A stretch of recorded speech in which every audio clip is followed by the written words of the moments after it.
ya es viernes, pero vamos a ir a una gira, vamos a Querétaro, a Michoacán y a Colima. Vamos a visitar plantas de la Comisión Federal de Electricidad este fin de semana para garantizar que no haya apagones, que no falte la energía eléctrica. Bueno, el día de hoy vamos a informar sobre la aprobación del tratado en la Cámara de Representantes de Estados Unidos, lo que esto significa. Desde luego es una muy buena noticia para México.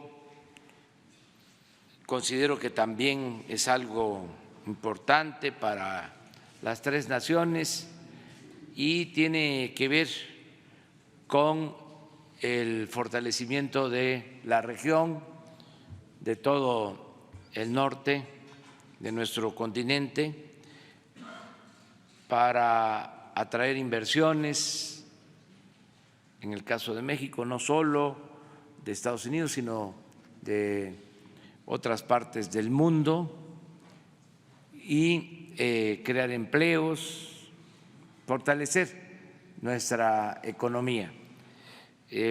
Marcelo Ebrard, secretario de Relaciones, y Graciela Márquez, secretaria de Economía, van a informar. También nos acompaña la maestra Luisa María Alcalde, que es la secretaria del Trabajo, y Zoé Robledo,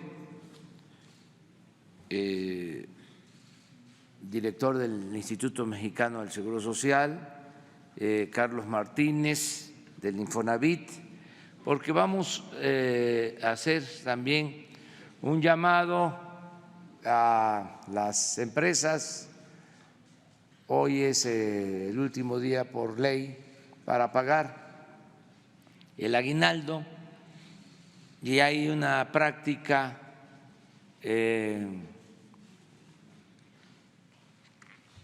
no tan aceptable, no tan limpia,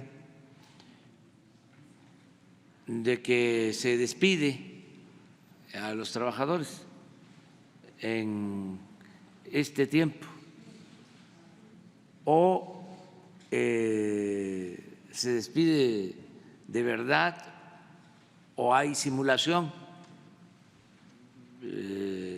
para no pagar aguinaldos y otras prestaciones, y no queremos que eso siga sucediendo, porque además es muy claro que sucede, que pasa desde hace varios años y se puede probar.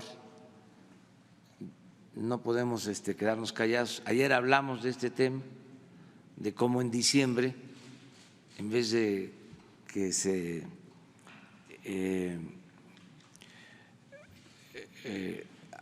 establezcan nuevos puestos de trabajo, que haya nuevos empleos, se caen, pero considerablemente. Se pierden 300, 400 mil empleos. ¿Cómo es eso? ¿A qué se atribuye? ¿Cuál es el fenómeno? ¿Por qué hasta noviembre hay 70,000 empleos nuevos y en diciembre se pierden 300,000 o 400,000? Es interesante, ¿verdad? Saber si es real, a qué se debe, y a lo mejor algunos empresarios ni lo saben, porque sus nóminas las manejan a través de empresas Entonces vamos a tratar este tema y el propósito es de que se paguen los aguinaldos, que se cumpla con la ley y decirles que va a haber inspección sobre este tema. Vamos a estar pendientes y si tenemos el mecanismo adecuado, va a haber un quién es quién en el trato a los trabajadores, porque tenemos información de que se trata también de grandes empresas, no solo de pequeñas, medianas empresas. Y por eso digo que a lo mejor ni siquiera lo saben los dueños, que no creo que hagan estos trucos que afecten a sus trabajadores. En fin, vamos a tratar ese tema. Le damos la palabra a Marcelo y luego a Graciela para lo del tratado. Con su permiso, señor presidente, compañeras, compañeros, señoras, señores. Bueno, de manera muy breve, señalar que como ya es de su conocimiento, el día de ayer se aprobó en la House of Representatives, Cámara de Representantes de Estados Unidos, el Tratado México-Estados Unidos-Canadá, con una votación de 385 a favor y solo 41 en contra, es decir, con una aprobación mayor a lo que habíamos pensado. De hecho, en la historia de los tratados comerciales de Estados Unidos, es el tratado más votado después del Tratado de Estados Unidos-Israel, que se aprobó en el año 1985, según nos informó la Secretaría de Economía. En ese caso fue por unanimidad. Y en el caso de la aprobación de ayer, entonces, pues es un amplio consenso de los dos partidos políticos, tanto el Partido Demócrata como el Partido Republicano, lo cual nos hace, desde nuestro punto de vista, y aunque todavía falta que el Senado lo va a ver en enero, etcétera, etcétera, por ese respaldo nosotros ya damos por un hecho que el tratado ha sido aprobado y nos preparamos para su implementación y entrada en vigor. ¿Qué significa? Solo diría yo tres cosas porque la Secretaría de Economía les va a comentar con más detalle. Primero, se termina una etapa de incertidumbre muy larga porque no se sabía qué iba a ocurrir. Y entonces eso hace que las inversiones se frenen, que se compliquen los procesos de decisión en favor de la creación de empleos y eso tiene un impacto importante adverso. Bueno, con esta votación eso se termina. Ahora hay certidumbre, cuáles son las reglas que vamos a tener y sobre todo, y lo más importante, que el mercado más grande del mundo sigue siéndolo. Es decir, Estados Unidos, Canadá y México, o México, Estados Unidos y Canadá, constituyen el mercado más grande del mundo. Con esta aprobación se ratifica que así es, por número, por dimensión, por magnitud. Y eso es una excelente noticia, porque tendrá un impacto muy relevante, como es obvio, en las inversiones y decisiones de las empresas. Segundo, ya se sabe cuáles son las reglas con las cuales se va a funcionar y cómo se van a resolver las controversias cuando las haya. Y eso es una excepción hoy en el mundo. No se firman tratados así, pues hace ya tiempo. Es una muy buena noticia también por eso. Y para México también muy buena noticia porque significa esencialmente empleos, inversión y desarrollo tecnológico. Empleos, inversión, desarrollo tecnológico para México. Es una muy buena noticia, excelente diría yo. En la mañana me decían que por qué excelente, por todo lo que acabo de decir. Va más allá de buena. Y le cedo el uso de la palabra a la Secretaria de Economía, Graciela Márquez.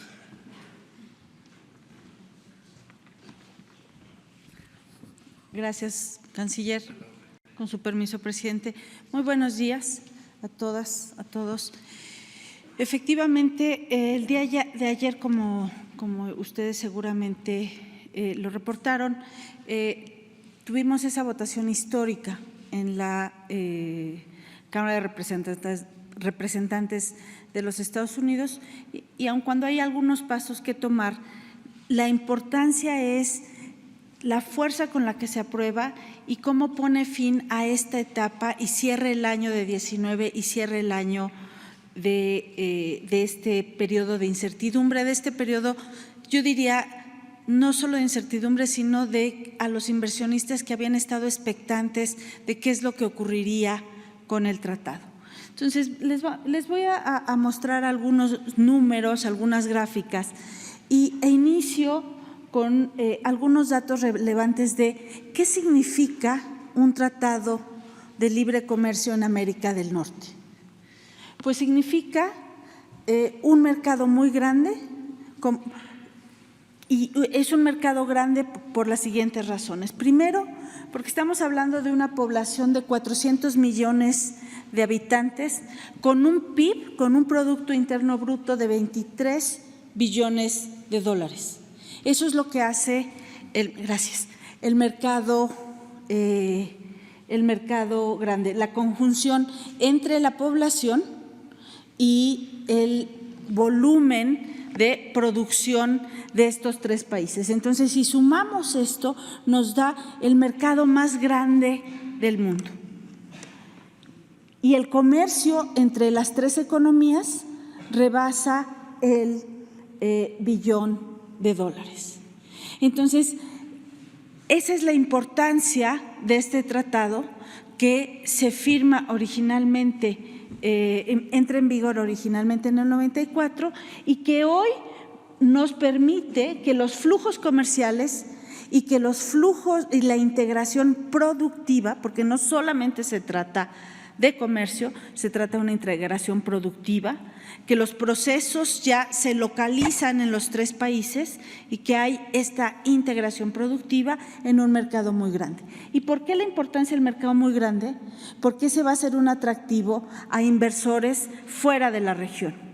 Entonces, la región en sí misma se hace atractiva para que inversionistas europeos, inversionistas asiáticos, inversionistas de otras partes del mundo vean la importancia de invertir en América del Norte para acceder a ese mercado tan grande. La siguiente, por favor. ¿Qué podríamos esperar del nuevo TEMEC? Pues lo que podríamos esperar, para responder a esa pregunta, tenemos que ver qué es lo que ocurrió en el periodo previo cuando operaba el Telecán. Lo que tendríamos que esperar es un aumento de la inversión. Vean ustedes cómo aumentó la inversión estadounidense en México, la parte beige. Pero vean también que esa inversión norteamericana fue acompañada de esto que les decía, de que es un factor de arrastre. Atrae más inversión de otras partes del mundo. ¿Por qué? Por la posibilidad de acceder al mercado de América del Norte. La siguiente.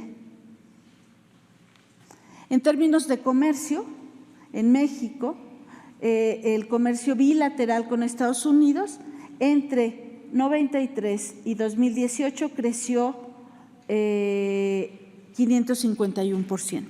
Entonces, ¿qué podemos esperar de esta nueva integración? Podemos esperar que haya flujos de inversión y que se mantenga en el peor de los casos se mantenga o crezca el flujo comercial en nuestras economías. Estados Unidos es el primer socio comercial de México y México se convirtió este año también en el primer socio comercial de los Estados Unidos. Adelante. ¿Qué quiere decir el TEMEC? Comparado con lo que teníamos, y eso es importante. Hay una continuidad y también hay nuevos aspectos del TEMEC. Garantizamos, como les decía, la competitividad de la región. Si nosotros comerciamos sin aranceles, lo que va a ocurrir es que vamos a tener un acceso preferente a los mercados de los dos países, va a haber una cooperación regulatoria, más inversión, vamos a regular la entrada temporal de mercancías para hacer esta integración productiva, porque las mercancías entran sin arancel, se arma parte del proceso, se exporta, vuelve a regresar y todo eso sin barreras comerciales, sin barreras de aranceles. Se reducen los obstáculos técnicos al comercio ¿Y qué es nuevo? Las oportunidades para la economía del siglo XXI. Se ha hablado mucho de la modernización del tratado y básicamente está en la parte de la propiedad intelectual, el respeto a los inventores, a las patentes, que pueda entonces incentivar más patentes, más desarrollo tecnológico y por ende más productividad. El comercio digital, un asunto que no existía en el 94, cuando inició el tratado previo, y una mejor integración en servicios financieros, que también va a traer beneficios a México. Y da, como ya se dijo acá, certidumbre al comercio, a las inversiones, se definen perfectamente reglas para las empresas propiedad del Estado, los mecanismos de solución de controversias que ya mencionaba el canciller. A partir de principios de diciembre de este año, el sistema de solución de controversias de la Organización Mundial de Comercio quedó sin efecto porque no se han nombrado a los jueces. Entonces, todos los países del mundo no tienen hoy esa posibilidad de acudir a la Organización Mundial de Comercio a dirimir sus controversias. Se está trabajando en ello. México está tratando de que, como miembro de la OMC, se impulse una formación de este jurado. Pero hoy por hoy no hay este mecanismo de solución de controversias. El TLC nos incorpora este mecanismo de solución de controversias con nuestros socios, tanto con Canadá como con Estados Unidos, impulsa la competencia y regula compras públicas. Y finalmente, unos temas que han sido menos tocados y que tal vez convendría en algún momento, nosotros en la Secretaría de Economía vamos a hacer un folleto, una explicación sobre temas que han sido menos tocados. Se da un apoyo a pymes, a las pequeñas y medianas industrias. Y aquí conviene recordar que el 99% de las empresas mexicanas corresponden a este sector, 99%. Entonces es importante que el tratado incorpore a las pymes y que le dé espacios dentro de esta integración comercial y productiva. Se incluyen también asuntos de género, los derechos laborales, que sí se han tratado ampliamente, tiene algunos candados de anticorrupción, exige a las empresas que participen, que no haya prácticas corruptas y se protege el medio ambiente. La que sigue, por favor, y es la última, simplemente para decirles qué es lo que había y qué es lo que pasó. Lo verde oscuro son los capítulos que ya existían en el Telecan y que fueron modernizados, a los que se les introdujeron cambios. Y los más claros, los azul claro, son los que son completamente nuevos en este tratado y que habla efectivamente que hay continuidades, hay rupturas, hay cambios y también hay pues esta modernización necesaria. Entonces, y para concluir, las noticias de ayer, las noticias de la aprobación en la Cámara de Representantes son muy buenas noticias.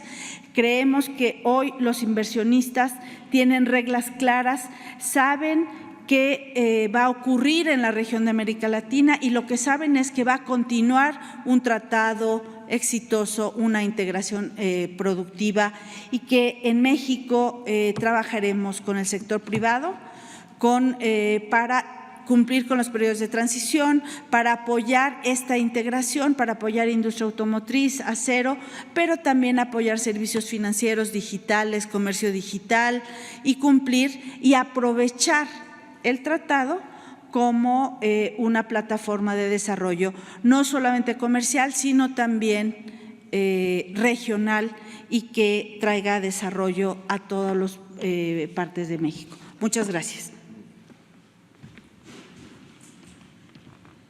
Pues, ¿ustedes?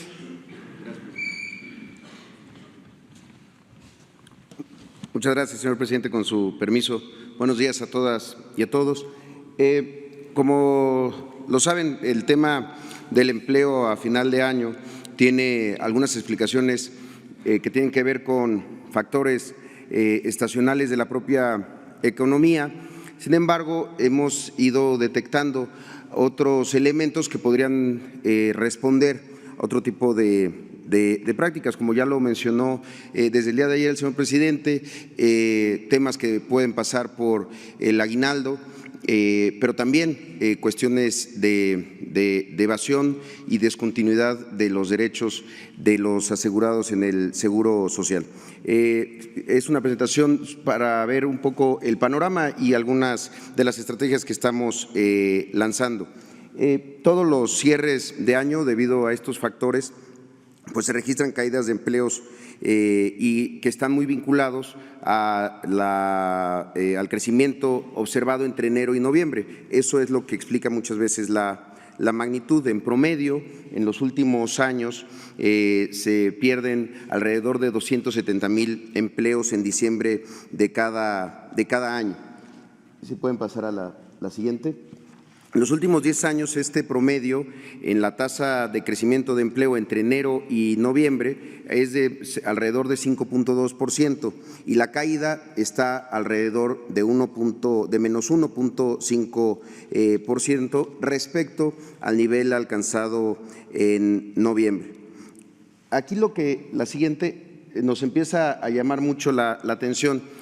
Justamente a partir de que se empezaron a llevar a implementar y a esparcir por muchos lados estas prácticas de subcontratación, el famoso outsourcing que busca evadir, ha habido una mayor participación en la pérdida de diciembre de los empleos permanentes. Es decir, si vemos solamente 2018, el 66% de los empleos que se perdieron en 2018, que fueron cerca de 378,000, fueron de trabajadores permanentes y 34% de trabajadores eventuales. Esto lo podemos ver de dos formas. Si lo vemos por tipo de empresa, si pueden pasar a la siguiente, hay más disminución de empleos en empresas asociadas al rubro educativo, escuelas y comercio, en particular tiendas departamentales. Algunos de ellos se puede explicar a partir del fin del ciclo escolar, toda vez que también en junio ocurre una disminución en este sector de la economía, pero también respecto al comercio y a las tiendas departamentales con el incremento de la demanda previo a las fiestas decembrinas. Aquí la secretaria Graciela no me deja mentir que en noviembre, pues muchas veces las tiendas departamentales tienen una contratación importante de trabajadores eventuales justamente por el Buen Fin y el inicio de las compras navideñas. Esto incluso se puede sostener en la primera quincena de diciembre, pero después empieza a caer. Ahora, si lo viéramos por sector en esta parte de abajo, en los últimos 10 años, 4 sectores han sido los que explican entre el 80 y el 95% de la caída estacional observada en diciembre de cada año: la transformación, los servicios para empresas, la construcción y, como lo mencionaba, el comercio. El sector de la construcción es el que más disminuye. Sin embargo, y esto también es muy interesante, en los últimos años el sector de la transformación también ha ido adquiriendo una importancia significativa. La siguiente gráfica también explica mucho de esto, porque si lo observamos acá, el mayor número de caídas de diciembre, esto es 2018, 128,000 empleos, corresponde a empresas de más de 1,000 trabajadores, es decir, son empresas muy grandes. Si lo vemos, empresas entre 251 y 500 va disminuyendo. Efectivamente, entre 51 y 250 empleados tiene un número importante, pero entre 6 y 50 va disminuyendo, e incluso empresas de menos de 6 empleados, que como ya se ha dicho aquí, pues participan muchísimo de la economía, no tienen una disminución tan importante. Lo que resulta interesante es ver cómo ha ido creciendo la disminución del empleo en diciembre, particularmente en empresas grandes y, como les mencionábamos, particularmente en estos rubros de la economía. Si pueden pasar a la siguiente. ¿Cuáles son algunas de estas estrategias que hemos estado trabajando junto con la Secretaría del Trabajo, con el Infonavit y el Seguro Social? Una tiene que ver por sectores. El sector agrícola, por ejemplo, como se sabe, los jornaleros agrícolas tienen siempre una vulnerabilidad adicional, ya que no existe acceso efectivo a la seguridad social, dado que no tienen continuidad laboral debido a los propios ciclos agrícolas. Sin embargo, hay algunos sectores y algunas modalidades que han ido dando buenos resultados. El tema de los cañeros, por ejemplo, que tienen un pago anual anticipado, lo cual, aunque trabajen solamente en la época de la zafra, en el temporal, no se discontinúan, por decirlo de alguna manera, sus derechos, ya que están cubiertos durante todo el año y sobre todo alcanzan niveles de empleo arriba del salario mínimo y en ese sentido no pierden sus derechos, no pierden la seguridad social. Adicionalmente a eso, para poner un ejemplo, si un jornalero trabaja durante 4 días a la semana y su ingreso es superior al salario mínimo, pues se podría pagar su aseguramiento con base en su salario real mensual y con ello tener derecho al aseguramiento durante todo el periodo completo, lo que le daría acceso efectivo a la seguridad social. Un poco el mismo modelo como está operando en el programa piloto de las trabajadoras del hogar. No importa cuántos días, sino si lo vemos de manera anual, hay continuidad en el ejercicio de sus derechos y en la provisión de los mismos. Otros elementos que estamos haciendo es flexibilizar esquemas de incorporación al Seguro Social con el propósito de permitir la inclusión de nuevos tipos de contratación, nuevos esquemas como de aseguramiento para generar incentivos en la conservación de derechos para trabajadores que cesan su relación laboral y que se convierten en trabajadores independientes o autoempleados con derecho a pagar seguridad social. Aquí hay un esfuerzo importante que se debe trabajar tanto tecnológicamente como en algunas partes del marco regulatorio para que aquellas personas que reciben ingresos a través de plataformas digitales, por ejemplo, o como trabajadores independientes, puedan ser sujetos al aseguramiento del Seguro Social en función de los ingresos que perciban y con ellos se permita la continuidad del aseguramiento de estas personas que entran y salen al mercado laboral. Es decir, hay una parte que también corresponde a que nosotros flexibilicemos y hagamos mucho más sencillo este proceso y no haya afectaciones en la cobertura de seguridad social.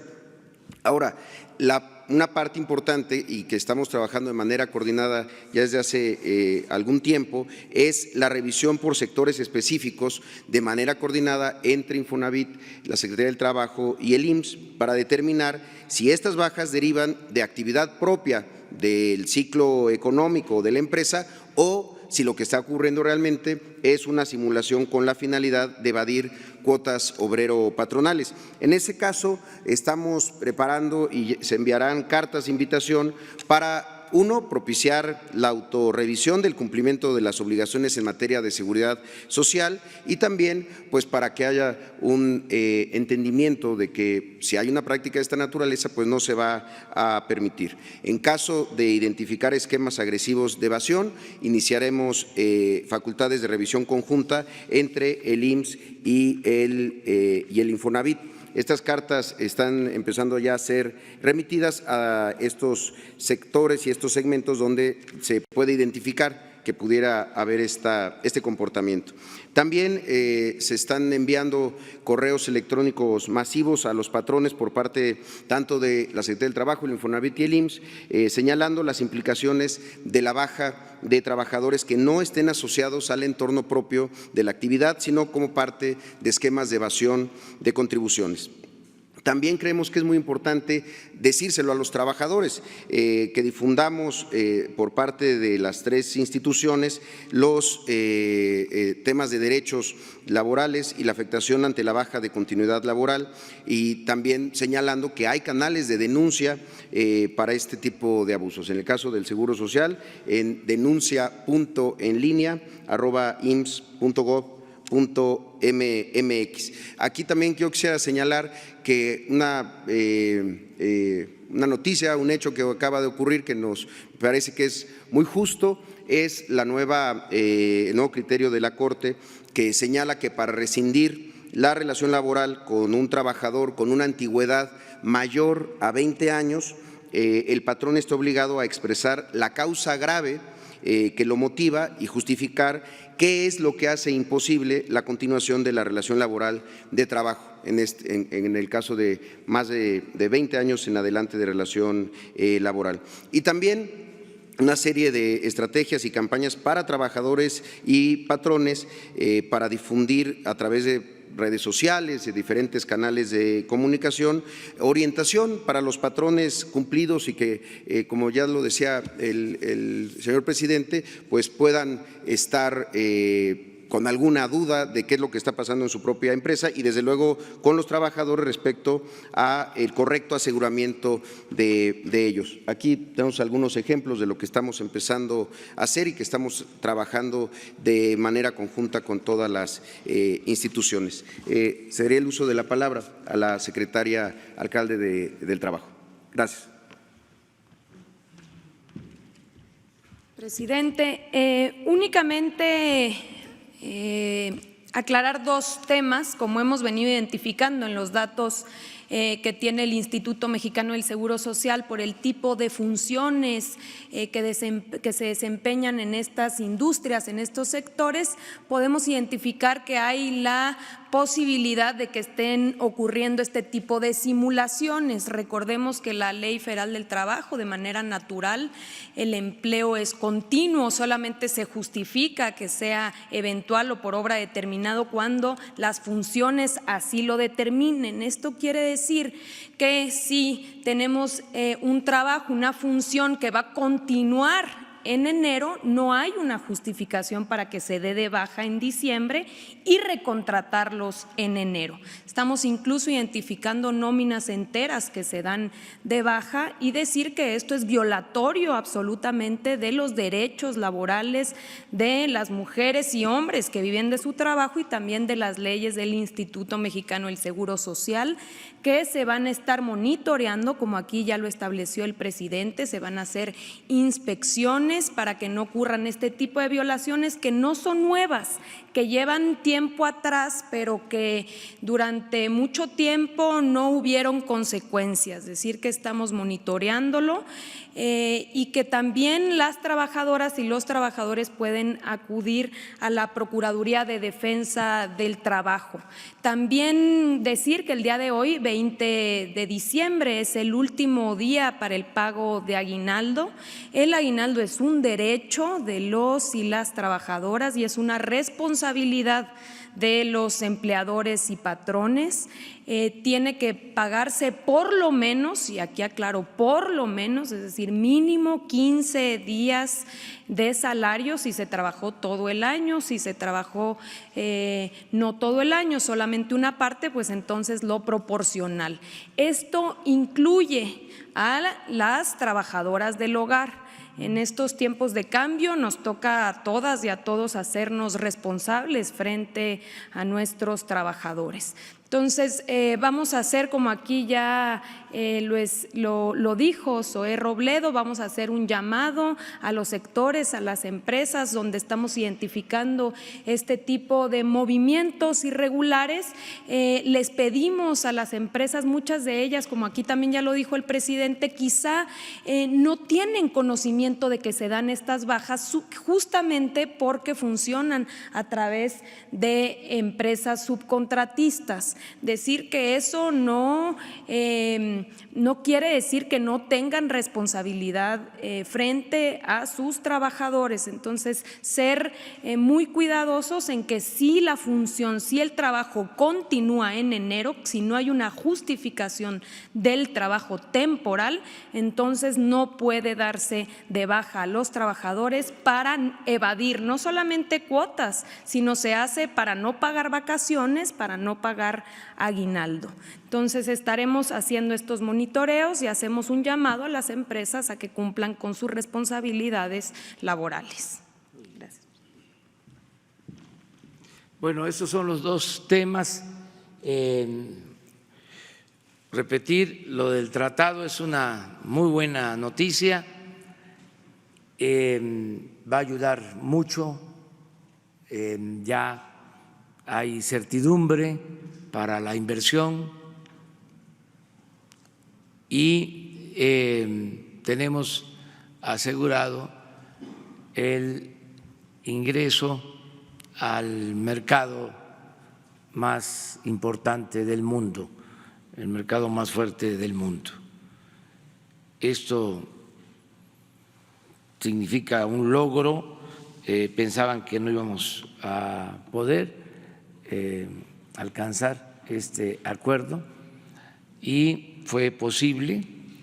El otro tema, pues es un llamado más a la solidaridad, más que la cuestión coercitiva del cumplimiento de la ley, es hacer un llamado a que no se maltrate a los trabajadores,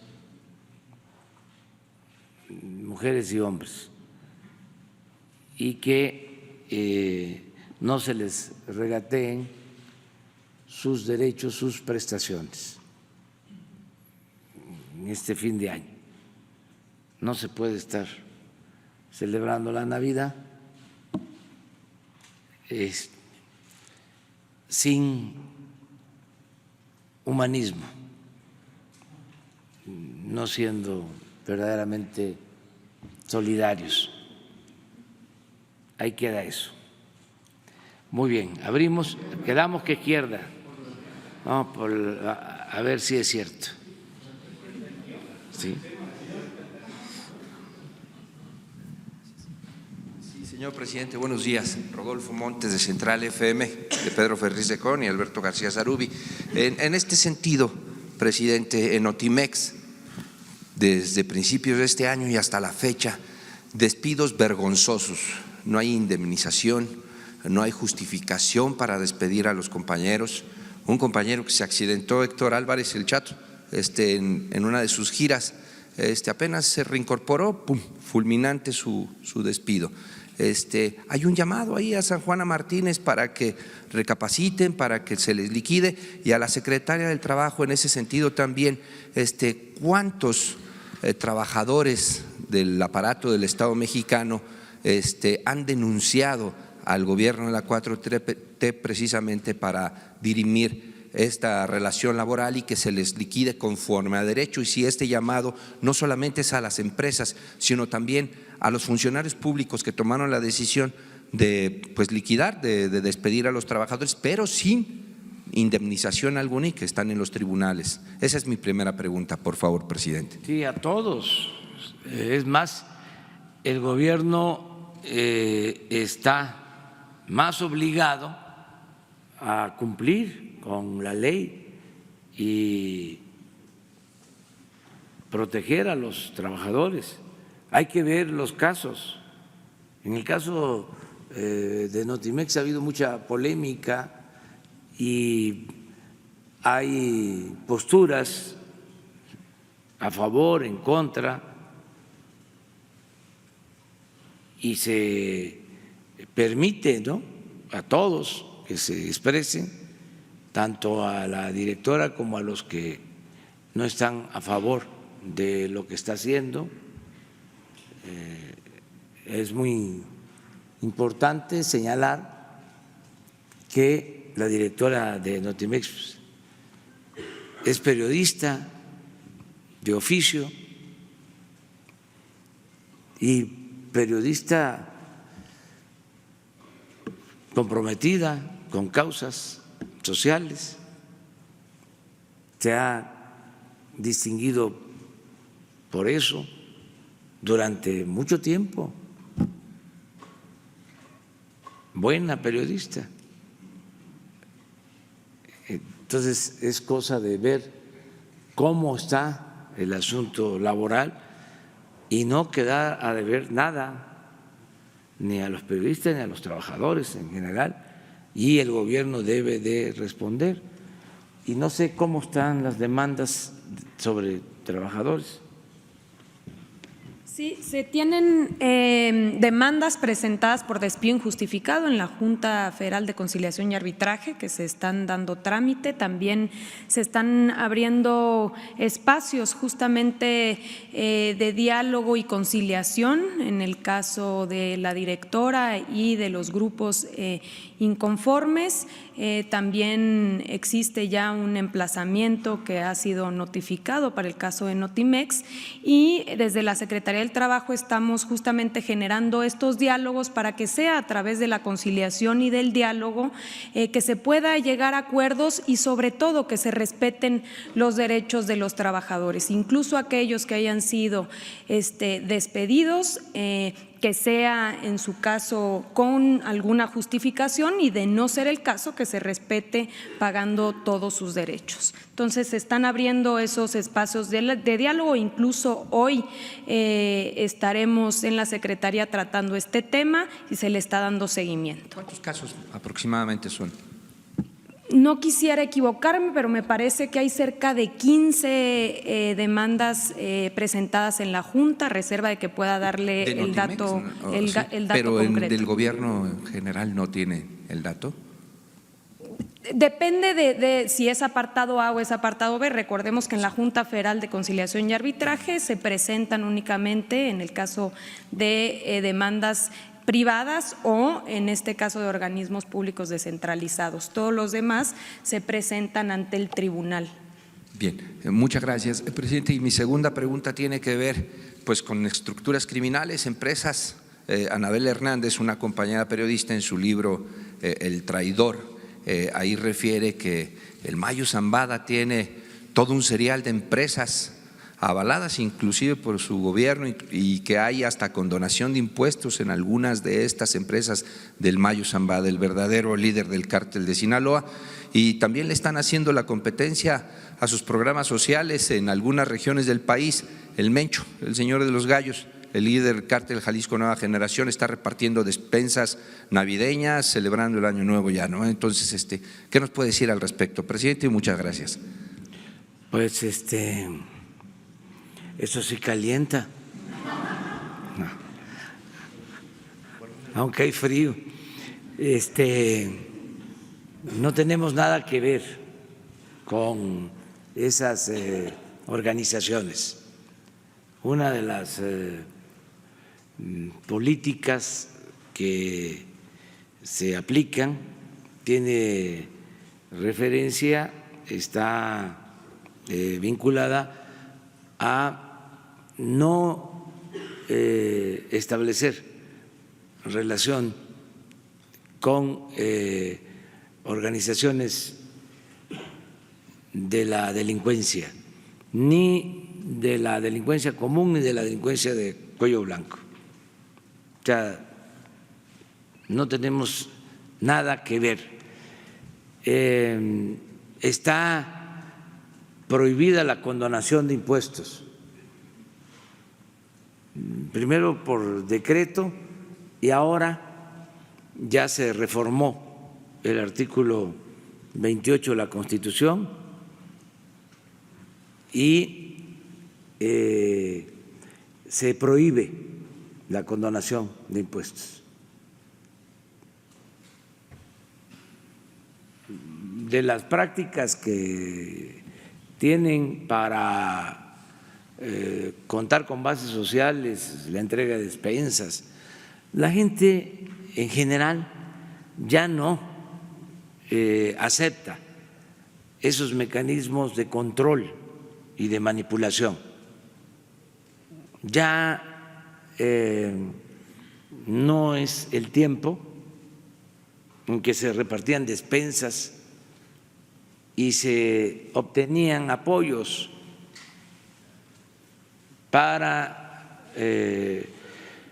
lo electoral o para tener una base, ¿sí?, de protección, que era lo que hacían y posiblemente siguen haciendo las organizaciones de la delincuencia.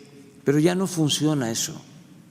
Ya el reparto de migajas, de dádivas, el repartir frijol con gorgojo ya no aplica. La gente no acepta esas cosas. Pueden haber casos aislados. Ahora hay oportunidades de trabajo, los jóvenes tienen posibilidad de capacitarse, tienen ingresos en el programa Jóvenes Construyendo el Futuro. En el campo hay más de 200,000 sembradores que tienen empleo permanente. En fin, ya es distinto. No dudo que se estén llevando a cabo estas cosas, pero no es lo mismo.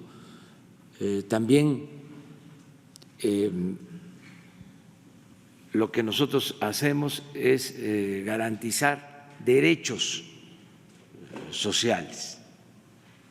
No es dádiva, no es la entrega de migajas, es garantizar derechos que tienen los ciudadanos, el derecho a una pensión, el derecho a una beca, el derecho al trabajo, el derecho a ser felices. Y esa es la función, ese es el objetivo principal del gobierno, garantizar la felicidad del pueblo. Nosotros estamos destinando muchos recursos con ese propósito. Un poquito nada más, yo pondría en entredicho que ya no hay esto de reparto de frijol con gorgojo. Hace unas semanas atrás Televisa publicó un reportaje de la compañera Fátima Monterroso en donde la Secretaría de Agricultura repartió maíz con gorgojo en la Sierra de Guerrero, presidente. Hay que ver la fuente. Los propios ejidatarios, los campesinos lo documentaron. Puede ser, pero no es la regla. Puede ser la excepción, porque hay inercias. ¿Qué es lo que venimos diciendo? Que estamos en un periodo de transición, lo viejo no acaba de morir y lo nuevo no acaba de nacer. Así estamos, pero no hay duda de que vamos a la transformación, al cambio. Y eso, si se da, es excepcional, repito, y mal visto. Es como la corrupción. Ya el corrupto es mal visto. Ya no es como antes de que se le consideraba una persona audaz y no perdía ni siquiera su respetabilidad. Ahora es un estigma ser corrupto, es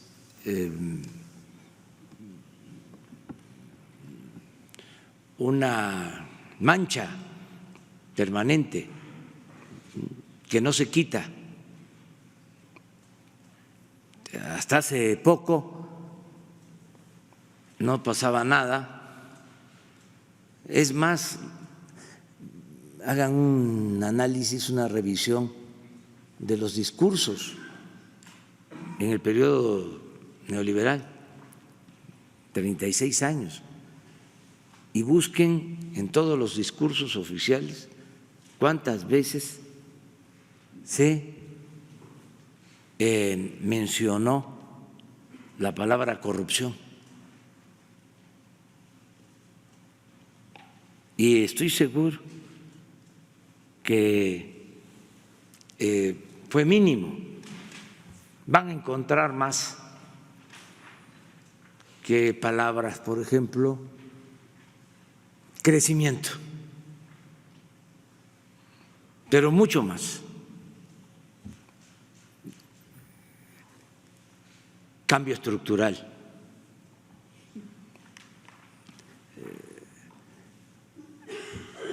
Reforma energética, reforma fiscal, reforma laboral. Eso era lo que predominaba. Corrupción no existía. Anticorrupción tampoco. No. Austeridad, menos. Imagínense si se iban a morder la lengua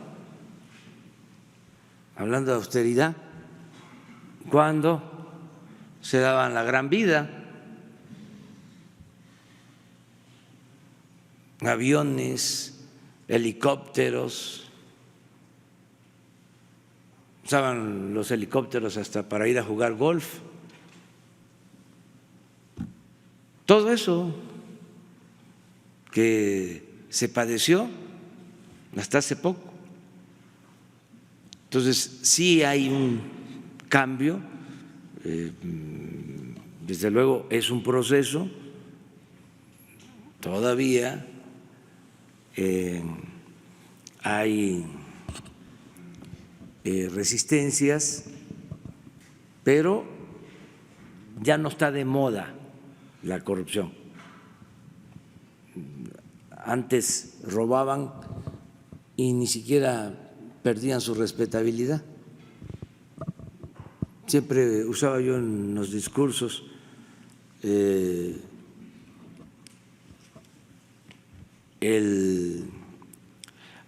decir que se educaba a los hijos, no en todos los casos, pero se les decía: estudia para cuando seas grande seas como don fulano, un reverendo ladrón.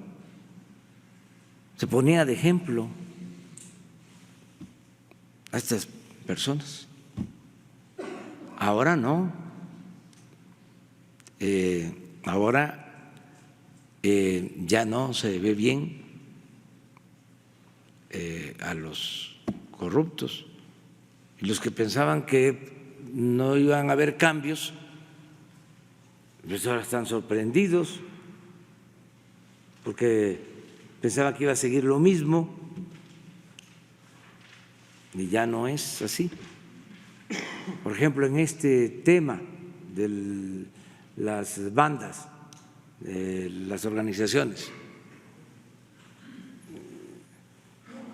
ya no es el tiempo de la protección a bandas. Ahora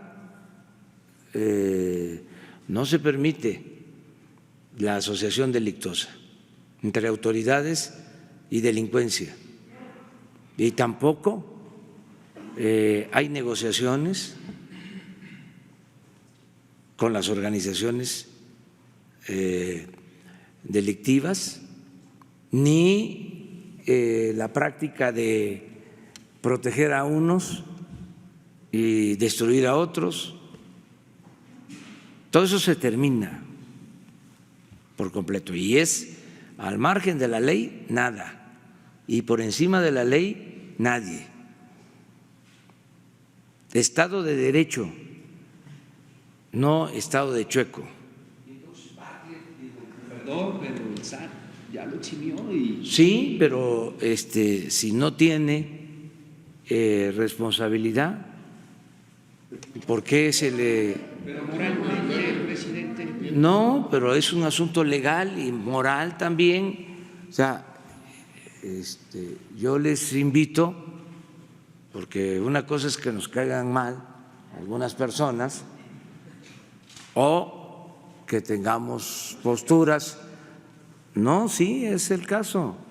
Es que tenemos que ser muy objetivos, muy profesionales. Si hay una denuncia de corrupción, sobre todo en lo que corresponde al gobierno que represento, si hay un servidor público corrupto, no solo se va a su casa, se va a la cárcel. para que se entienda bien. Y vuelvo, miren, ahora sí traigo pañuelo blanco.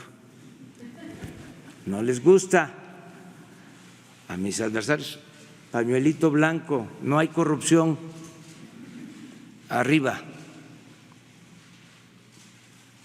Me atrevo a decirlo, a sostenerlo. Y quiero que me tapen la boca. A ver. Entonces, no somos iguales. ¿Qué hacían antes los conservadores? ¿Cómo mediatizaban para que no se diera el cambio? ¿Ustedes creen que se me va a olvidar? Yo no odio, pero no olvido. ¿Qué hacía la llamada sociedad civil? Los medios de comunicación, no todos, los que estaban al servicio de los que se sentían dueños de México. Generalizaban.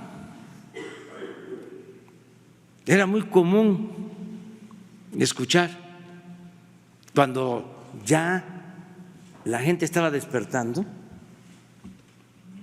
y ya se estaba dando cuenta de cómo era manipulada. Era muy común escuchar: todos son iguales, son lo mismo. Hubo toda una campaña en contra, ¿sí?, de la política, una campaña en contra de diputados, de las instituciones políticas. Era de lo peor la política. Yo no quiero saber nada con los políticos, porque de esa manera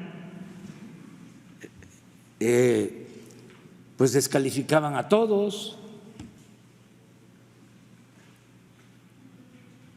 porque lo que no querían era que saliera adelante una opción distinta, nueva.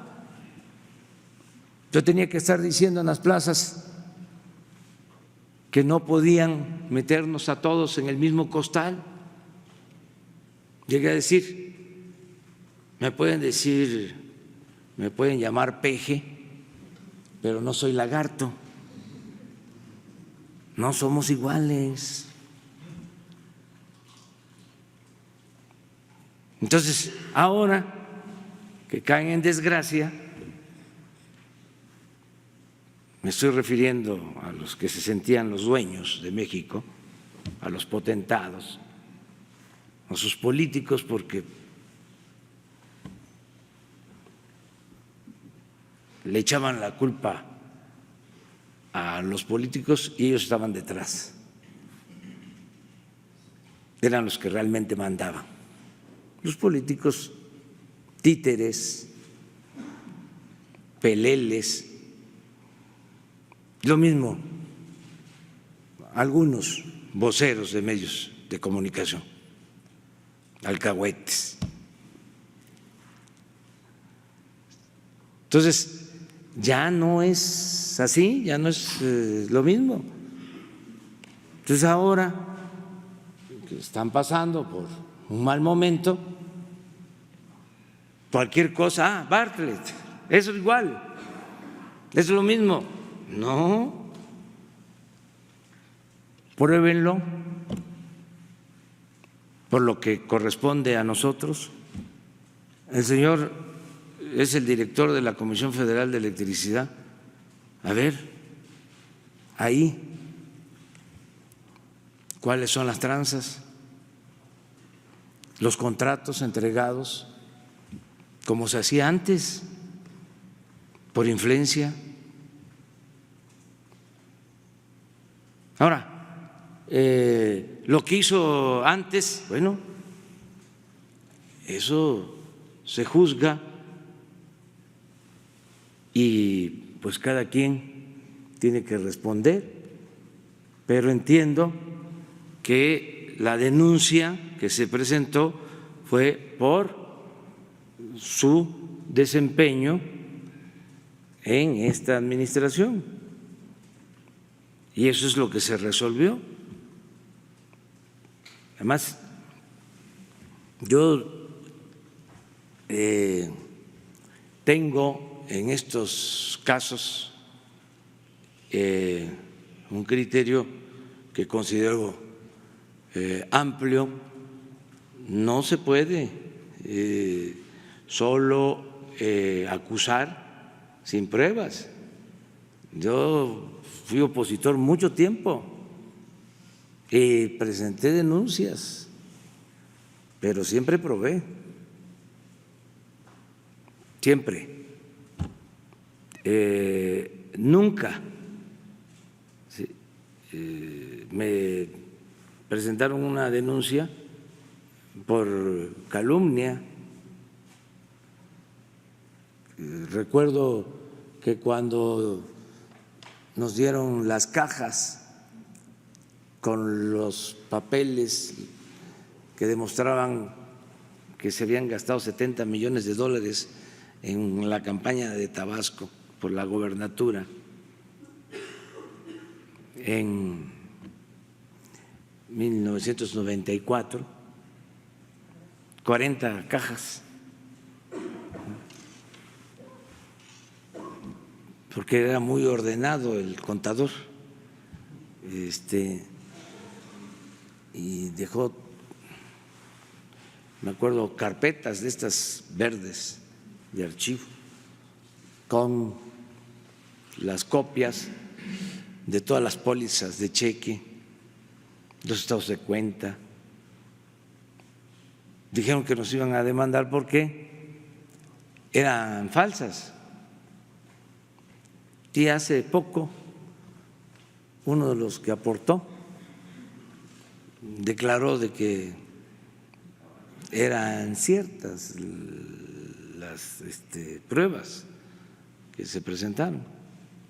Me acuerdo cuando el FOBAPROA, el presidente del Consejo Coordinador Empresarial en ese entonces, que no voy a mencionar su nombre por respeto, hice la denuncia de lo que significaba el FOBAPROA y di una lista de todos los beneficiados del FOBAPROA y salió a decir que me iba a demandar un dirigente que luego fue presidente de la República. Lo mismo, defendiendo el FOBAPROA. Lo que pasa que se olvidan las cosas. Entonces son muy buenas estas conferencias, porque parecemos disco rayado, nos repetimos mucho, pero ayuda a no olvidar ciertas cosas. Pero en fin, eso es.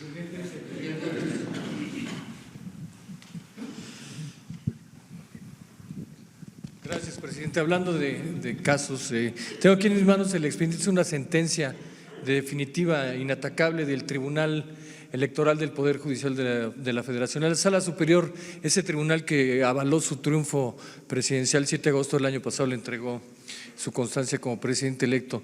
Este tribunal resuelve el pasado 25 de septiembre, presidente, que usted debe sancionar a su vocero presidencial porque incumplió la veda electoral de la elección del pasado 1 de junio. El hecho aquí concreto, presidente, es que esta sentencia usted fue notificado según la cédula el pasado 26 de septiembre. Van prácticamente 3 meses y lo que dice el promovente original, lo que yo investigué en el propio tribunal, en el INE, es que no se ha acatado esta sentencia. Aquí la pregunta concreta, presidente, sería ¿por qué no se ha acatado esa sentencia que le instruye, como dicen los abogados, que le mandata a sancionar a su vocero presidencial, presidente? ¿Por qué no se ha cumplido y sí tiene pensado cumplirla? Y si me permite ahorita otra pregunta, presidente, gracias. No sé si se cumplió. A ver, ven. Es que en el tribunal no hay nada, ni en el INE, ni… Explícalo nada más. Sí, buenos días, con permiso, señor presidente. Solo para explicar que hay un procedimiento administrativo que se sigue a partir de la sentencia del tribunal. Se ha hecho una investigación como tiene que proceder con el órgano interno de control, con la administración de la presidencia, y el 30 de diciembre termina el trámite para establecer la sanción y lo que corresponda. Ese es el proceso que se lleva y es todo normal, ha seguido su cauce legal. Lo que pasa es que entonces no le han informado al tribunal que está en proceso de cumplimiento, eso es lo que quizá ha ocurrido. Posiblemente, pero una vez que se tome la determinación administrativa el próximo 30 de diciembre ya se le notificará el cumplimiento de la sentencia. Perfecto, gracias. O sea que hay tiempo, pero sí se va a cumplir. No es como antes, Como Porfirio. de que sí, como era antes. Se acata, pero no se cumple. Así era. Ahora se va a cumplir. Nada más que vamos a esperar a que sí se concluya el trámite. Sí. Sí, la segunda pregunta, presidente, es sobre el caso de Notimex. Yo tengo documentado aquí 54 demandas laborales, están en la sala especial número 2, parece que ahí las acumularon todas por un asunto de practicidad, supongo. Pero, presidente, en el caso de Notimex está ocurriendo algo que parece que precisamente viola lo que ustedes se comprometieron a respetar en el acuerdo comercial México, Estados Unidos y Canadá. ¿Y de qué se trata? Han llegado estos 54 empleados, me lo han manifestado, llegan y les exigen que se afilien al sindicato blanco que está creando la nueva directora, que creó un sindicato blanco, y a los que no se afilen a ese sindicato blanco los están despidiendo. Es decir, están incurriendo en la creación desde el gobierno que se comprometió a hacer respetar la libertad de los sindicatos, están incurriendo en la creación de un sindicato charro, presidente. Y si nos podía también comentar sobre las demandas, la secretaria. ¿Qué le parece aclaro tema? De que es la primera vez que sé de este asunto, no me consta, pero a ver si Luisa María. A ver, al respecto, aclarar, hay un sindicato que tiene la toma de nota, es el sindicato que la había tenido anteriormente, cambió su directiva, eso sí. Hay hoy un conflicto con la directora, como lo sabemos, estamos teniendo estas mesas de negociación, hay ya un emplazamiento a huelga presentado que vence a mediados de enero.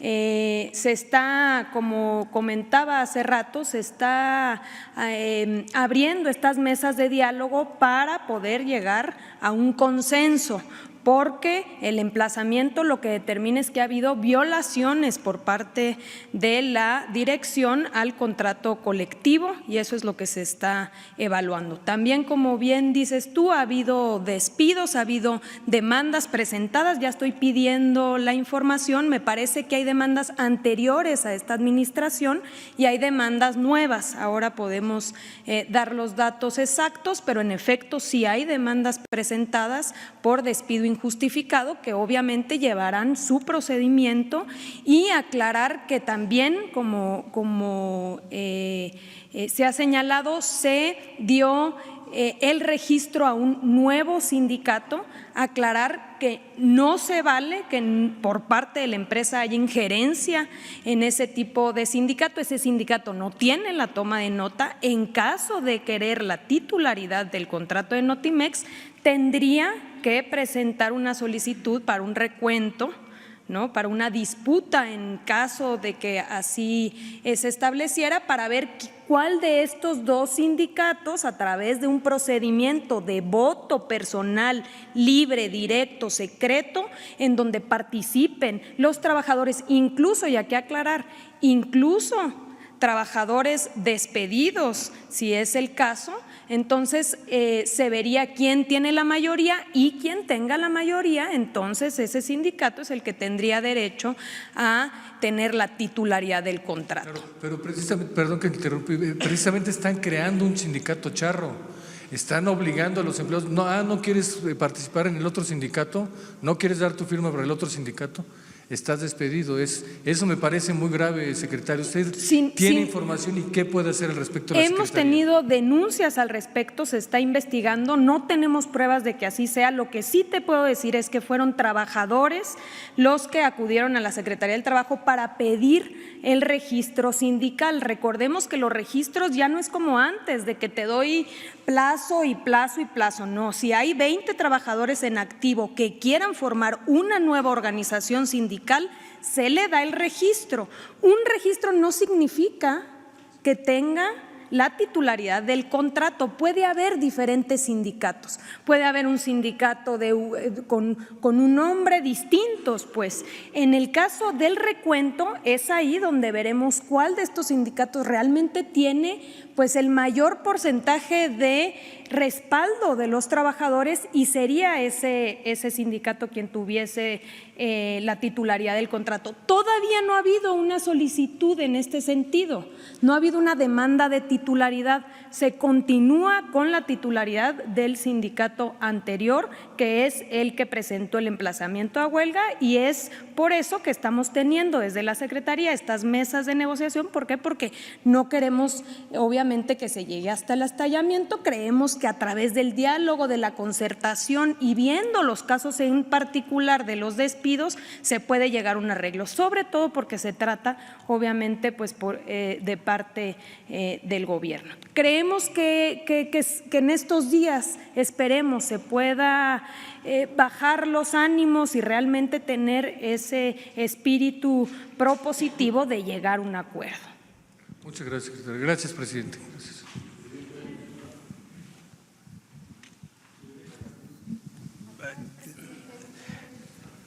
No es el tiempo por la derecha.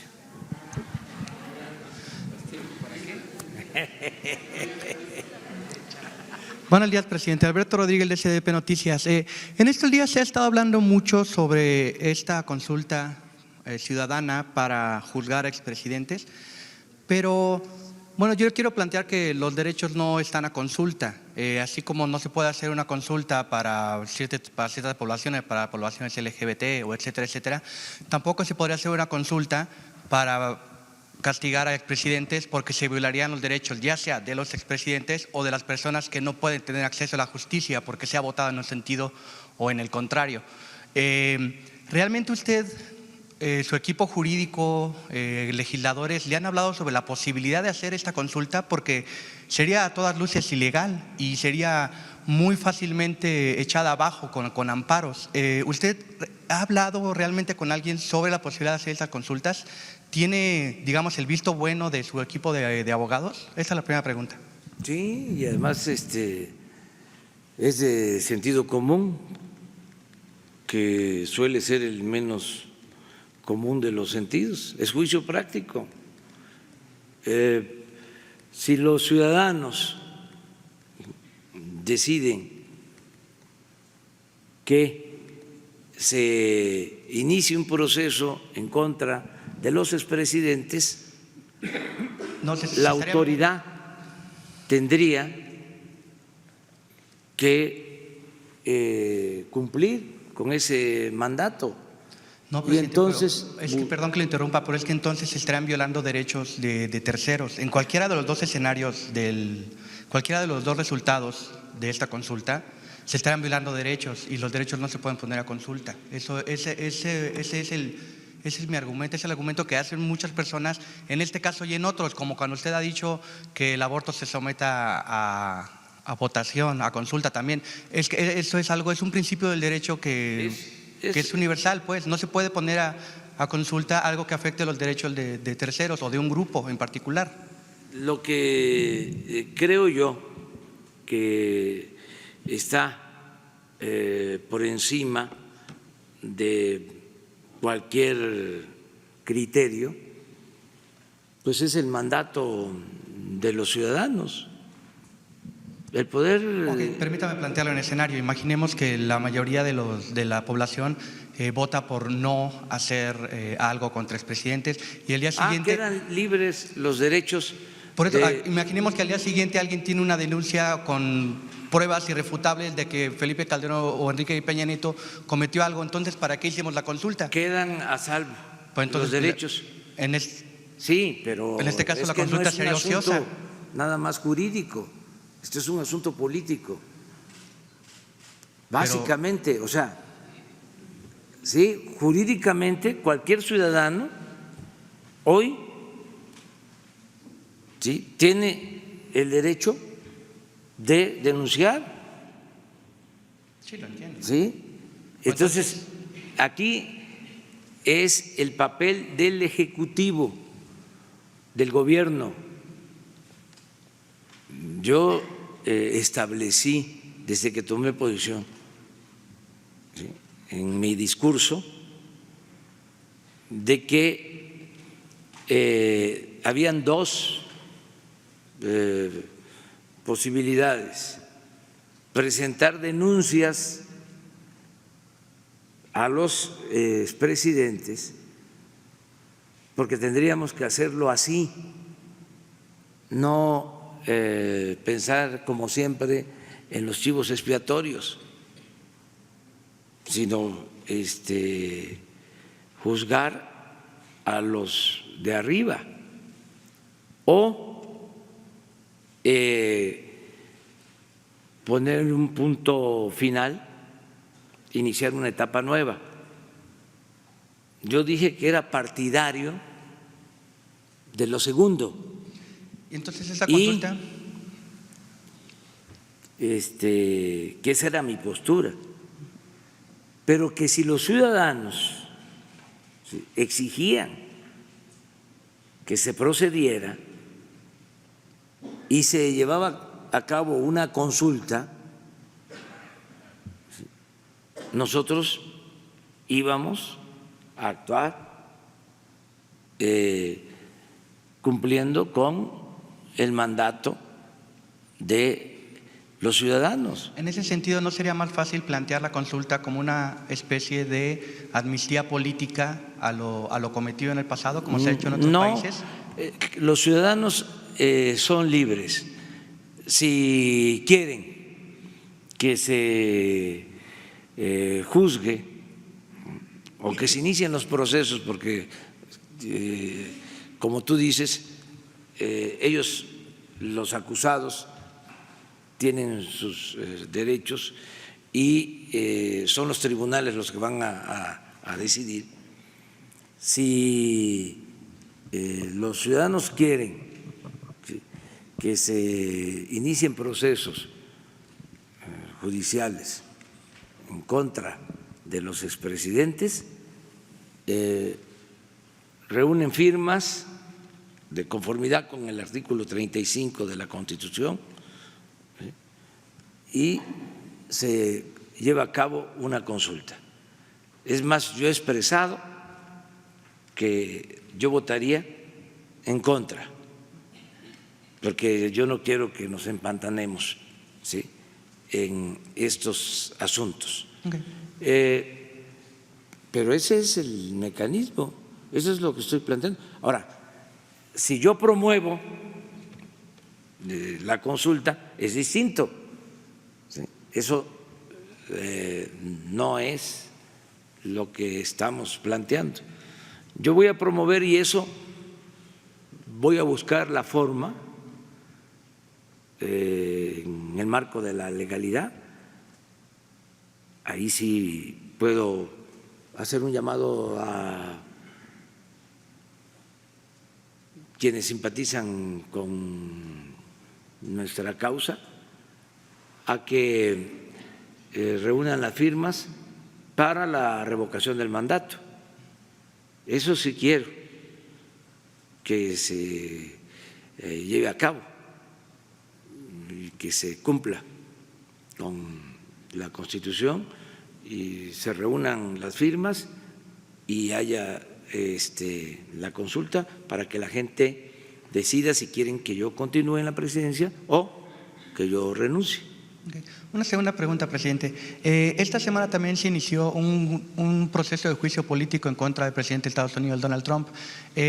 Por supuesto, sin meterse en los asuntos propios de Estados Unidos, que solo le atañen a ellos.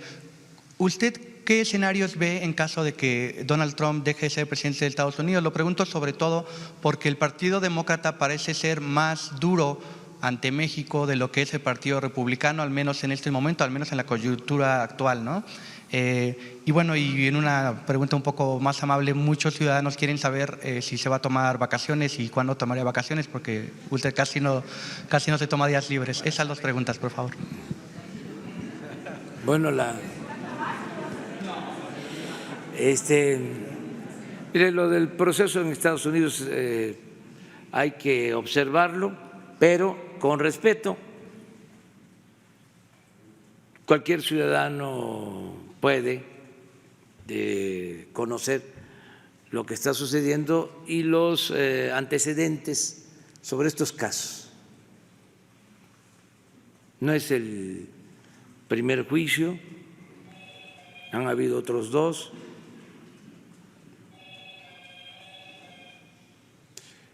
En el caso del presidente Clinton,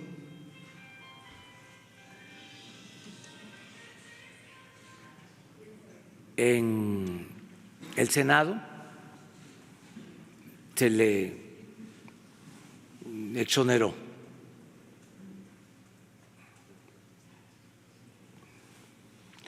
Acerca de si son republicanos o demócratas o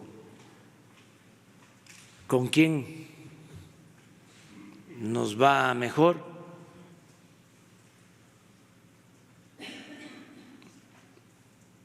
pues es relativo.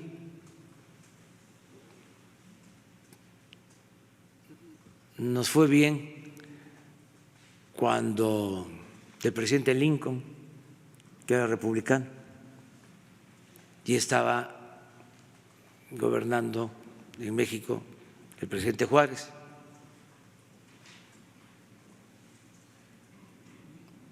No nos fue muy bien,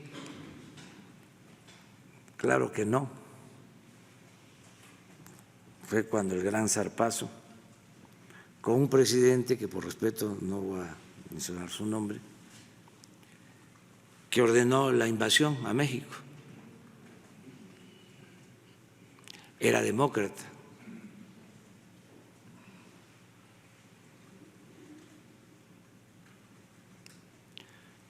No fue bien con un demócrata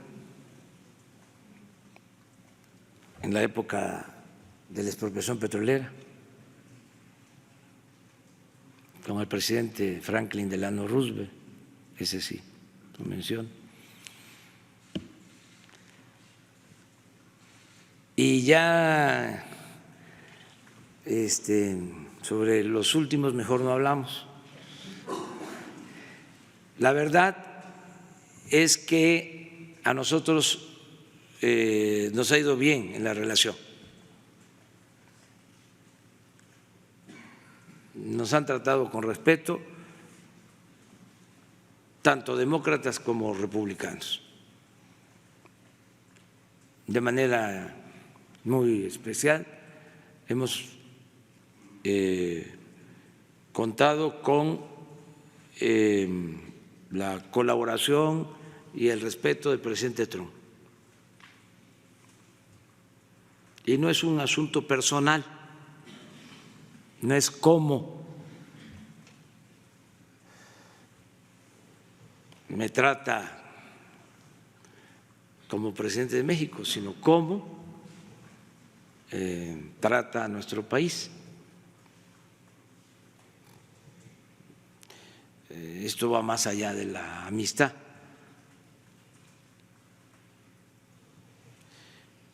Pero hemos tenido un buen trato, una buena relación de cooperación. Eso es lo que puedo mencionar. Y esta es una prueba, lo del tratado. Imagínense llevándose a cabo este juicio, que se vote el tratado con México y con amplia mayoría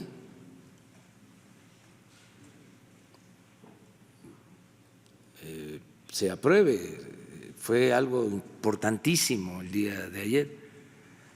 Si esto pasó en la Cámara de Representantes, pues en el Senado está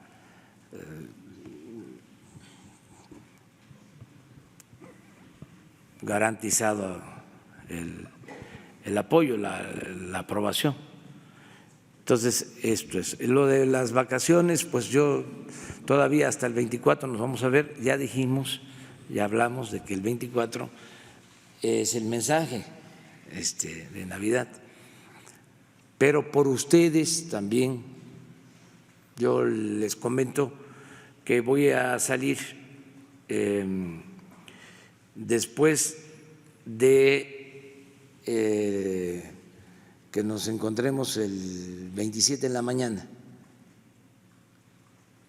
Voy a salir y nos vamos a volver a encontrar el día 2 en la mañana. Del 27, no, sería el 28, porque el 27 sí vamos a estar aquí.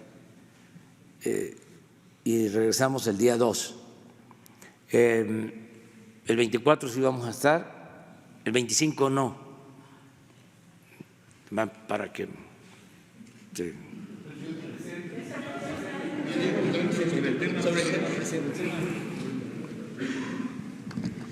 Buenos días, Hans Salazar, ZMG Noticias, presidente, Grupo Político Zócalo Virtual. Preguntar sobre el tema que se están planteando. ¿Cuál es el cálculo de evasión en las cuotas obrero-patronales que se tienen hasta ahora? ¿Considera que mejorar la atención del IMSS podría estimular estos pagos y evitar la evasión? Si es así, ¿qué avances se tienen en la mejora de los servicios en el IMSS? Y bueno, aprovechando también la presencia aquí del titular de Infonavit, ¿qué avances tiene el saneamiento de Infonavit en los adeudos? ¿Cuántos créditos se dieron este año y cuántos se proyectan para el próximo año con las nuevas reglas hacia los trabajadores? Bueno, soy el director de Infonavit. Muchas gracias, señor presidente. Hay dos fenómenos. Por un lado, el tema, como ya se ha mencionado, de esta subcontratación que está vinculada a la evasión, pero también hay otro, que es el subregistro, es decir, personas que están registradas en el Seguro Social, pero no con el salario que les corresponde, les pagan menos para tener aseguramiento y por el otro lado, pues se les complementa de alguna forma. Sí, es importante señalar que este año lo estamos cerrando con muy buenas cifras en términos de recaudación en el Seguro Social. Hay cerca de más de 25,000 millones de pesos nuevos, digamos, de incremento en la incorporación, en la recaudación del Seguro Social, que son completamente vinculados a una de las acciones más importantes, creo yo, de la Cuarta Transformación, que fue el incremento del salario mínimo. El incremento del salario mínimo incrementó el salario base de cotización en el Seguro Social. Aquí en este mismo lugar la secretaria alcalde lo mencionaba el día del evento de anuncio del incremento al 20%, que había llegado a niveles de 4.5 de incremento del salario base de cotización y hasta 8% en la frontera norte. Por eso nosotros hablamos siempre de un promedio de todo el país de cerca de 6.4% de incremento del salario. Esto desde luego incrementa el porcentaje de cuotas y nos tienen en un buen número en términos de recaudación. Desde luego que eso tiene que verse reflejado con que nosotros demos un mejor servicio y por eso es que el presupuesto del Seguro Social estuvo muy enfocado en el tema de las contrataciones nuevas de personal, una convocatoria que se lanzó hace algunos días, se acaba de cerrar el 15 de diciembre, aprovecho para comentar, fue muy exitosa, se abrió por primera vez de manera transparente, libre, cualquiera podía ingresar a la página de internet del Seguro Social y buscar por especialidad, médicos, enfermeras, por localidad y poder hacer su planteamiento. Fue al cierre de cerca de 96,000 registros con todo y documentación. Fueron más de 100,000, pero de personas que no acabaron su registro o no completaron la documentación, pero son como 96,000 registros. ¿Esto qué implica? Pues que tenemos ya una base de datos para buscar a esos médicos, enfermeras que tanta falta nos hacen, porque la clave es que el Seguro Social tiene en su despliegue territorial, en unidades de medicina familiar, en hospitales de segundo y de tercer nivel, instalaciones o una capacidad instalada que muchas veces no se aprovecha en su totalidad. Ya lo ha dicho también el presidente, el tema de los fines de semana, incluso horarios nocturnos. Ahí es donde estamos concentrando nosotros el esfuerzo, en lograr pasar el próximo año 2020, en el inicio de este proyecto, de 16,000 cirugías programadas solamente en fin de semana a 64,000 cirugías en fin de semana, cirugías programadas. Y en el tema de consulta de especialidad, pasar de cerca de 400,000 consultas de especialidad en fin de semana nada más a cerca de 900,000, es decir, el doble. Esto debe de ayudarnos a disminuir los tiempos de espera, tanto para cirugía programada como los tiempos de espera para consulta de especialidad. Apostarle a la gente. Se dejaron de hacer ese tipo de contrataciones, no se abrían las plazas e incluso hay hospitales que durante muchos años fueron creciendo en su capacidad de número de quirófanos o de consultorios, pero no crecían sus plantillas. Hospitales que en el papel decía que era de 80 camas, pero en los hechos era de 160. Entonces, es lo que estamos haciendo. Nosotros creemos que tenemos que mejorar siempre el servicio, es la instrucción también del presidente, fortalecer y mejorar el servicio, pero que nunca se ponga como pretexto para violar derechos de los trabajadores y las trabajadoras de nuestro país. Gracias. ¿Por qué no aprovechas también para informar sobre los 3 programas? Claro que sí, presidente. Con su permiso, presidente, y aprovechando, por supuesto, decirles nada más con el tema que anunciamos el día de hoy. Hace poco firmamos un convenio de colaboración el IMSS y el Infonavit para el área de recaudación fiscal. Estaremos coordinando, por supuesto, todas las auditorías fiscales entre las empresas, tanto el IMSS como el Infonavit revisan todas las empresas con base en el número de registro patronal y estaremos viendo todo eso en conjunto. Sobre lo que ya decían o preguntaban, y entiendo que la pregunta va en el sentido de los rezagos de pago de los trabajadores, decirles que el índice de cartera se mantiene estable en un 8%, que es lo que se venía observando en periodos anteriores. Decir algo que además es muy significativo para nosotros. Las personas recordarán que el Infonavit cobra los créditos a través de la nómina, es un cobro automático, pero quien pierde el empleo lo puede pagar por su cuenta. Este año hemos observado que incrementó el flujo de los trabajadores que pagan por su cuenta en un 5.4%. Nosotros vemos eso como un signo positivo de gente que está confiando en el instituto, pero que además estamos dando más opciones de pago a los trabajadores. Sobre las metas de crédito, decirles que al 30 de noviembre se habían colocado 490,000 créditos, que eso es, vamos exactamente igual a la proyección que se había planteado al inicio del año, o sea, vamos al 100% de la meta que se había cumplido. Tenemos que esperar los datos del cierre de diciembre para tener el dato final de colocación del año.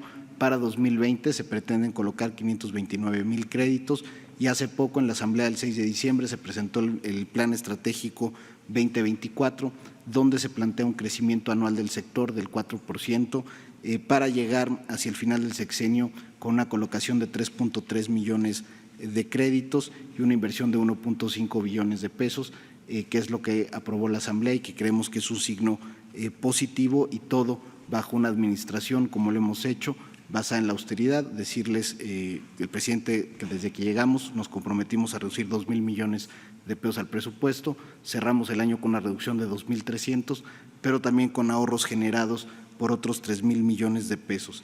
Y sobre los programas, presidente, ¿qué nos decían? Ahí recordarán que presentamos en este mismo espacio el pasado 6 de febrero el programa de responsabilidad compartida, que lo iniciamos el 1 de marzo. Ahí nos comprometimos a reestructurar 194,000 créditos, decirles que al cierre de noviembre llevamos 185,000 créditos, es decir, hemos cumplido con la proyección en todo el año. Este programa consiste en una reducción promedio al saldo de los trabajadores de 250,000 pesos y además la posibilidad de que puedan hacer un pago fijo, o sea, que les congela el pago, el tiempo del crédito, no les cambia el tiempo, no les cambia el plazo, simplemente se les fija, se les congela el pago y además se les hace este descuento que en promedio suman 250,000 pesos. El otro programa que nos pidió el presidente y que instrumentamos a partir de septiembre fue el programa 90-10, donde aquellos trabajadores que hubieran cubierto el 90% de su saldo se les descuenta el último 10%. Y ahí decirles que la proyección que hicimos con el presidente, el compromiso fue de llegar a 40,000 familias para el último trimestre del año, pero decirle, presidente, y eso creo que no lo habíamos dicho aquí públicamente, se llegó a 49,000, precisamente porque muchas familias llegaron y siguieron pagando. O sea, todos estos programas animan a la gente a pagar y a generar una cultura del buen pago. En total, solo por los 2 programas que impulsamos con esta administración y de la mano del presidente, se reestructuran 234,000 créditos en el año, que es verdaderamente histórico en el instituto porque nunca había habido programas de esta naturaleza y se suman a lo que hace normalmente en la reestructuración de créditos, y al final del año pues hemos atendido a 1,300,000 personas en beneficiarlas con sus créditos. Muchas gracias, presidente. Mire, para hablar sobre el Infonavit es muy importante lo que acaba de mencionar el director, de cómo ha avanzado lo de la reestructuración de créditos. Si repites la cantidad de créditos reestructurados. Los 2 programas son 234,000. Del primero de reestructuración. 185,000 créditos reestructurados.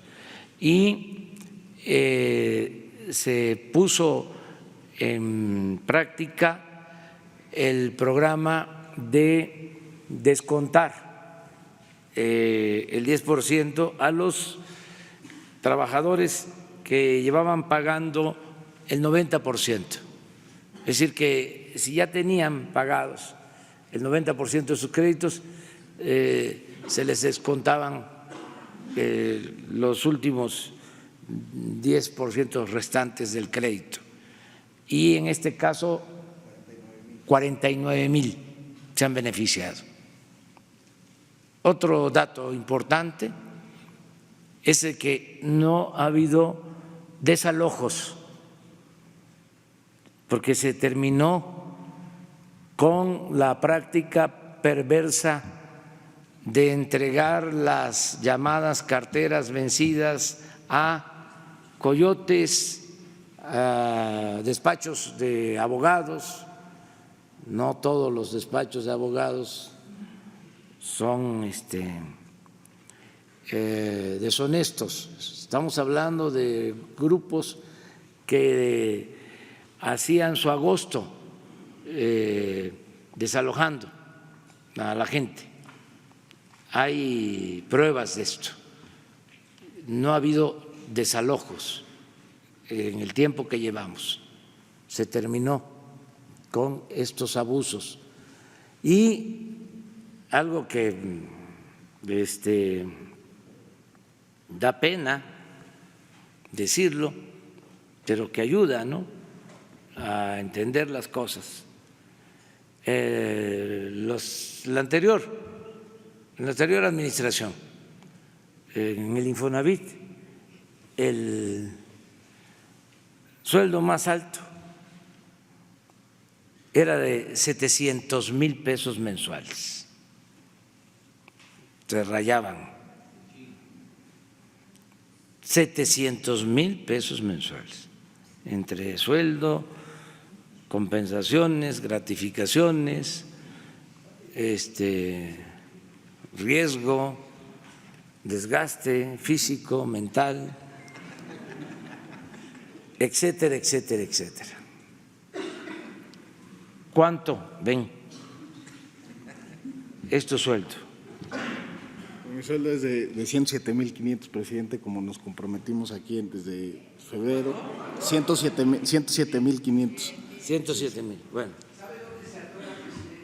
El Infonavit, Sí. la liberación de las hipotecas. No se escritura porque hay que pagar todavía un adicional para liberar la hipoteca. ¿Por qué no hincan ahí el diente para condonar pero la liberación? no pasemos a eso. Solo subrayemos de 700,000 a 107,000.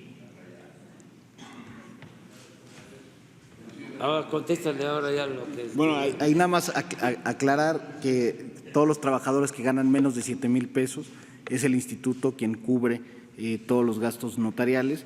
De hecho, renovamos recientemente el convenio con el Colegio Nacional del Notariado y además abrimos, eso nos ayudó la Secretaría de Gobernación, abrimos también el padrón a otros notarios no vinculados al Colegio Nacional. Antes se tenía una exclusividad y eso hacía que hubiera menos notarios que pudieran participar en la escrituración de los créditos del Infonavit, y además se quitaron estas tarifas fijas que había con el notariado y se estableció un precio máximo para que los notarios se fueran para abajo.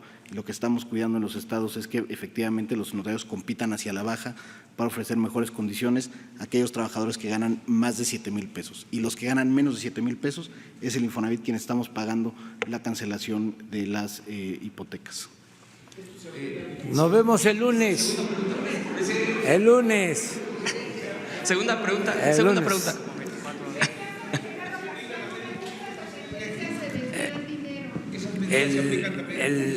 El lunes. Vamos a la derecha. El lunes a la derecha y empezamos contigo. Por respeto. Bueno, adelante. Más adelante. Bueno, que la pasen bien. Una guajolota no se espera. Ya está la nota 57.